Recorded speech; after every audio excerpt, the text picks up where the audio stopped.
Imagine this. 4 days before your wedding, with your dream honeymoon to Bora Bora already paid for, your father calls you. Not to wish you well, but to demand you cancel everything. To babysit your sister's kids while she gets elective cosmetic surgery. He called it a test of loyalty. I just smiled, looked him in the eye, and failed. Hi, I'm Mason Carter, and I'm 35 years old. This whole crazy story kicked off just 96 hours before I was supposed to say, I do. My father, Richard Caldwell, walked into my kitchen like he was serving me a court summons. And get this, he delivered his demand on speakerphone, right in front of my fiancée, Claire, and our wedding planner. We need you to cancel your honeymoon, he announced, and watch your sister's kids. As if it was completely normal to draft me into unpaid childcare, while I was literally finalizing seating charts for my own wedding. To understand how we even got to that absurd moment, we need to rewind a bit. I grew up in a household where love wasn't given freely, it was earned through usefulness. My dad, Rick, worked for the county for nearly 3 decades, and he brought that do-your-duty attitude to everything, especially parenting. My mom, Elaine, a nurse, could be kind in private, but in public, family was a brand, and it had to look immaculate. Then there was my sister, Vanessa Caldwell. She's 3 years older than me and, honestly, she's always been the absolute sun in our family's solar system. Loud, attractive, dramatic. She constantly found herself in situations that demanded urgent financial aid, childcare, emotional support, or all three. Me? I was the quiet kid. The one who did his homework without being asked, stayed out of trouble, and just kept my head down. And you know what? Adults love that kind of kid because you can just be ignored, and you'll still turn out fine. One of my earliest memories sums it up perfectly. I was 9, sitting at the kitchen table, bursting with pride over a science fair project I'd spent weeks building out of cardboard and glue. I couldn't sit still, I was so excited. But then Vanessa came in, sobbing because she didn't get the lead in a school play. My mom didn't even glance at my project. She just pulled Vanessa into a tight hug and whispered, "My poor baby."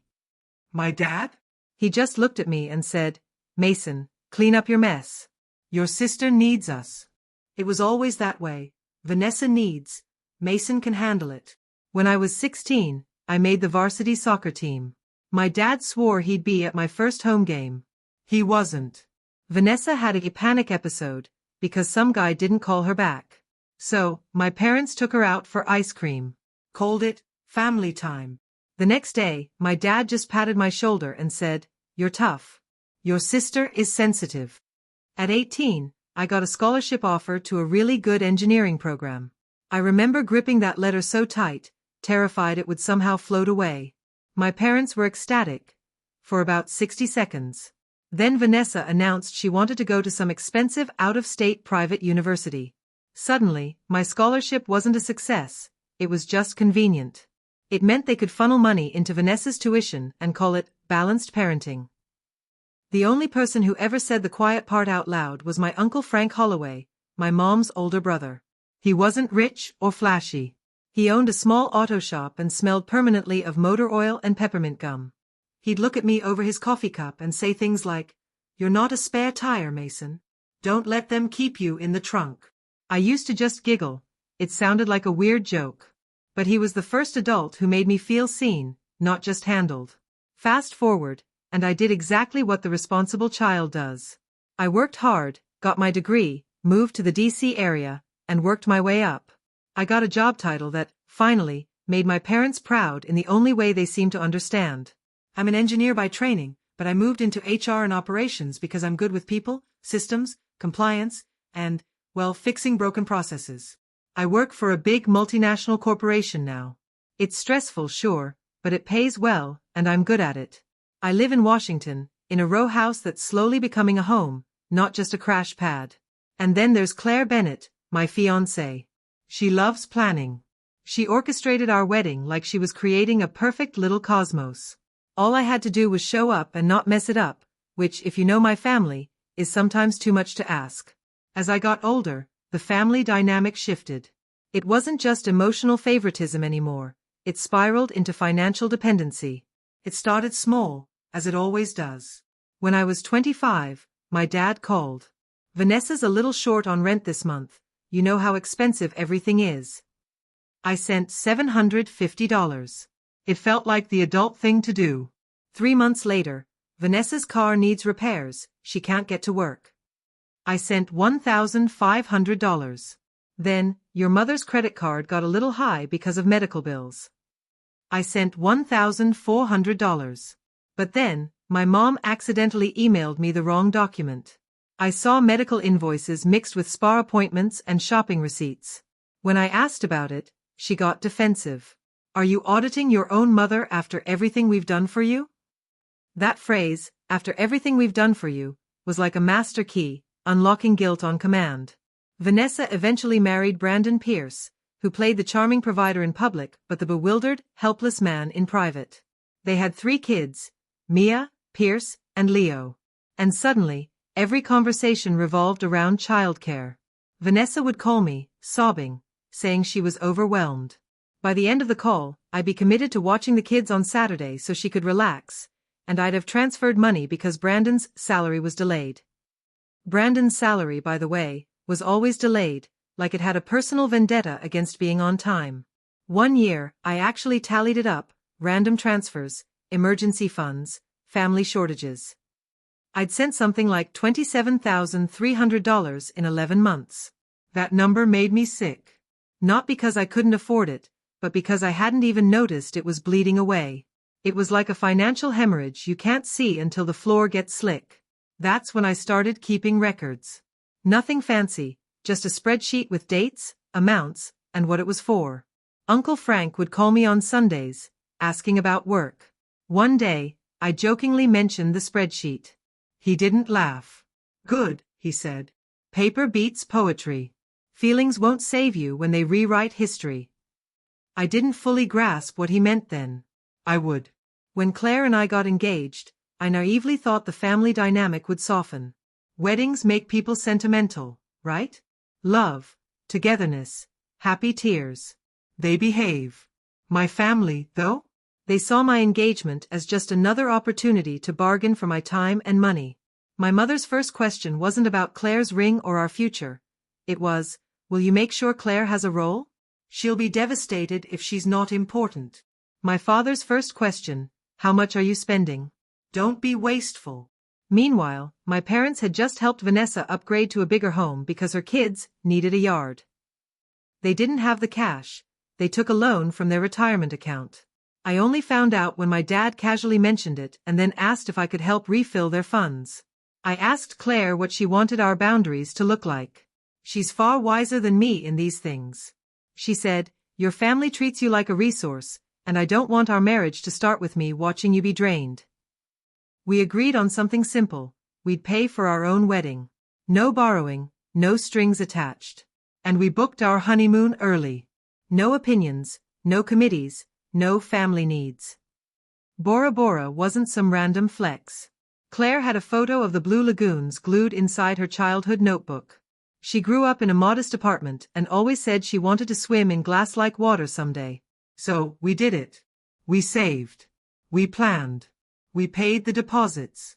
The total for flights, resort, transfers, excursions? Roughly $26,800. And it was non-refundable beyond a certain date, which happened to be right before our wedding. Wedding week arrived like a tsunami. Last-minute meetings, final fittings, vendor calls. My work was also in one of those insane periods where every global office suddenly remembered HR existed. So, I was juggling compliance fires, trying to project calm. Then, 96 hours before the wedding, my father called. Not texted, called. In my family, that meant something major. I answered because, deep down, I was still the kid who cleaned up messes to maintain peace. He didn't say hello. He just launched into it. We need you to cancel your honeymoon and watch your sister's kids. I actually laughed at first. It was so utterly preposterous, my brain processed it as a joke, a self-defense mechanism. What? I asked. Vanessa's operation is set for next week, he said, his voice flat. Family emergency. Claire, who was in our living room clutching place cards, just froze. Surgery? I asked, confused. What surgery? My father's voice turned rough, like my questioning was disrespectful. It's private. She needs help. Brandon has work. Your mother and I have appointments. You're the only option. I looked at Claire. She was staring back at me with that silent plea in her eyes. Asterisk, please don't do it. Please don't reflexively do it. Asterisk, Dad, I said, trying to keep my voice even, we're getting married in 4 days. I know, he replied, as if I were being dense. That's why you have time. You can reschedule the honeymoon. Just call and move it. And if you can't, then you'll eat the cost. That's what family does. That was the first time something clicked inside me. He wasn't asking. He was assigning. And he was perfectly fine spending my money in his mind. No, I said. The silence on the line was sudden and thick, as if I'd slapped him. Then he did what he always did when he thought he was losing control. He escalated. This is a test of loyalty, Mason Carter, he said. You can't start your marriage by abandoning your sister. Claire's jaw actually dropped. She couldn't believe someone would say that out loud. A test of loyalty, I repeated, softly, savoring the words. Okay. My father must have heard something in my voice because he tried a new tactic. Your mother is very upset, he stated. She says Claire is changing you. I looked at Claire again. She didn't say a word. She just waited, letting me decide who I wanted to be. What surgery is it? I asked.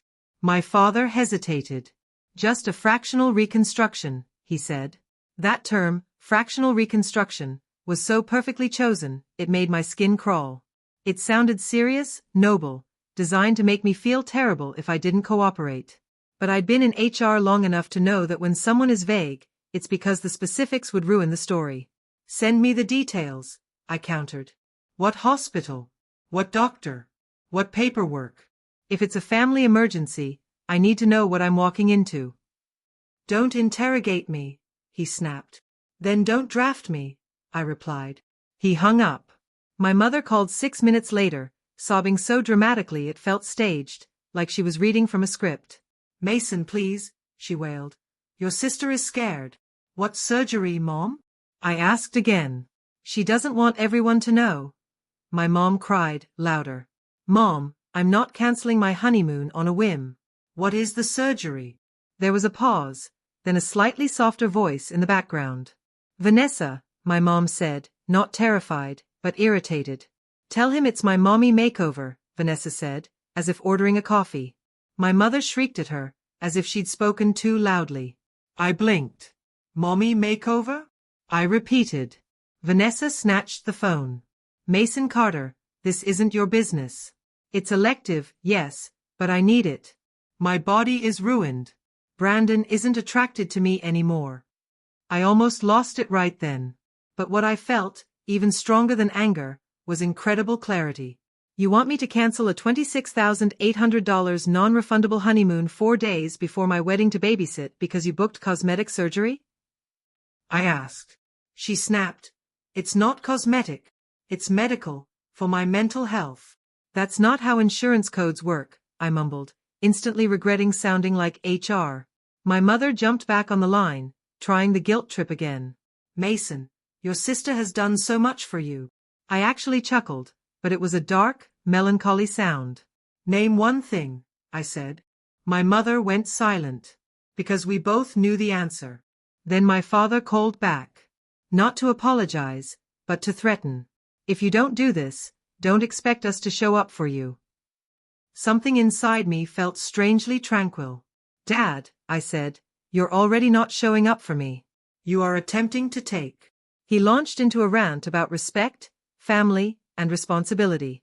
I just let him talk, because I finally wanted to understand the true nature of their truth. It wasn't love. It was pure entitlement. While he spoke, I opened my spreadsheet. I scrolled. I saw the transactions, the patterns. I saw myself, year after year, shrinking myself to keep them comfortable. Uncle Frank's words echoed in my head. Paper outperforms poetry. I texted him a single sentence. They want me to cancel my honeymoon to babysit for Vanessa Caldwell's cosmetic surgery. He called immediately. Put it on speaker, he instructed. So I did. My father was still lambasting me when Uncle Frank's voice cut in, sharp and clear. Richard Rick Caldwell, he said. Are you out of your mind? There was a stunned silence. My father hated being challenged, especially by someone he considered beneath him. "This is family business," my father yelled. "It became family business when you tried to steal his honeymoon." Uncle Frank shot back. "Mason Carter is not your employee. He's not your nanny. He is not your banker." My mother tried to weep again. "Don't aggravate the situation, Frank." "Elaine Caldwell," Frank said, his voice hard. "It's already aggravated. You're asking your son to pay the price for your daughter's vanity." Vanessa shrieked, "It's not vanity." Uncle Frank ignored her completely.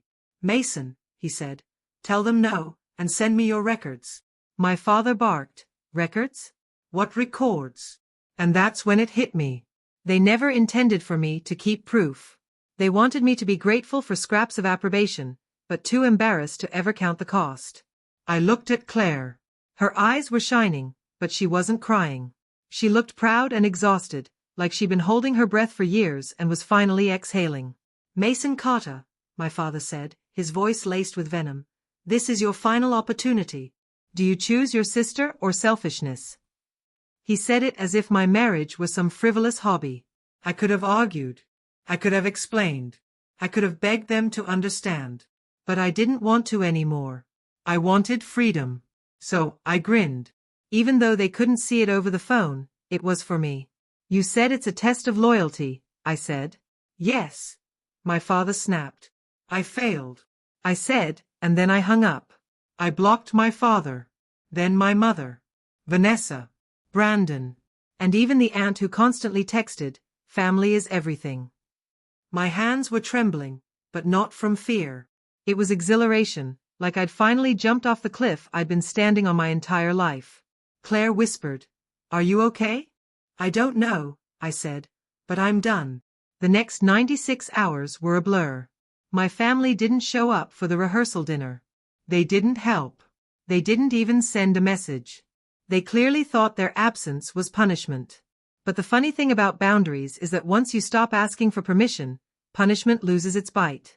My friends showed up. Claire's parents were there. Uncle Frank arrived in an ill-fitting suit and a tie he clearly hated. He stood by me like a guardrail. The wedding itself was beautiful. Small enough to feel authentic, large enough to feel like a party. When I looked out and didn't see my parents, I felt a familiar pang of sadness, because you always mourn the family you wished you had. But then Claire clasped my hand, and I knew the truth of what I was doing. After the wedding, we boarded a plane. Bora Bora was like stepping into someone else's fantasy. The air was warm and salty, the water so clear it looked fake. Claire actually cried when we first saw the lagoon from the boat, then laughed at herself for crying. And I laughed too, because I'd never seen her so utterly free. We took photos from our overwater bungalow deck. We ate fruit that tasted like sunlight. We swam at night, with the underwater lights blazing like a private galaxy. On the second day, Claire shared a photo of us in the sea, her head on my shoulder, both of us tanned and laughing like idiots. I hadn't even thought about my phone. I hadn't checked it. I didn't care. But later that afternoon, I opened it out of habit. And that's when I saw it.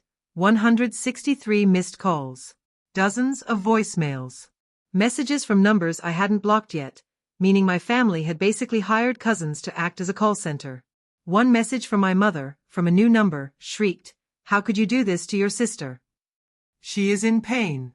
You're wrecking the family." Vanessa's message read, "If something goes wrong in surgery, it will be your fault. I hope Claire Bennett is worth it." Another from my father, "When you come back, you will apologize and make things right."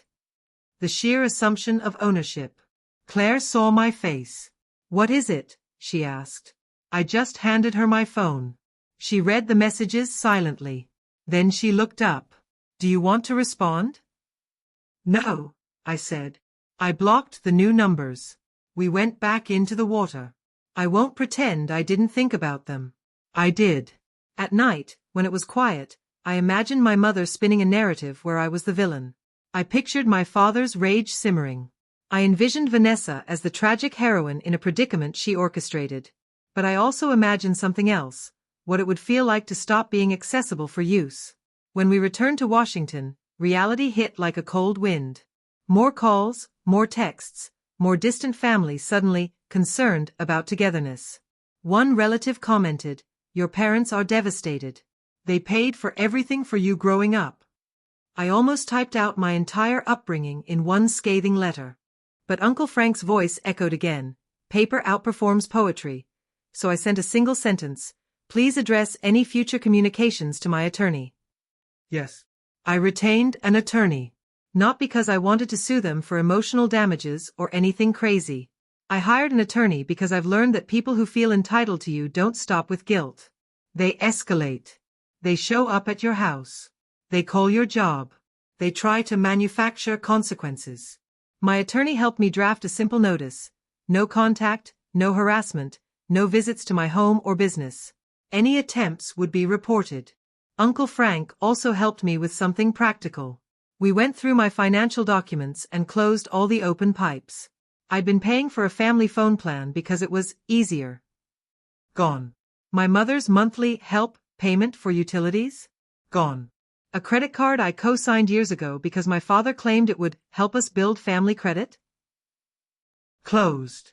The most difficult part was going through my bank statements, comparing each transfer to that spreadsheet. It was worse than I'd remembered. In the last 3 years alone, I'd sent just under $28,400.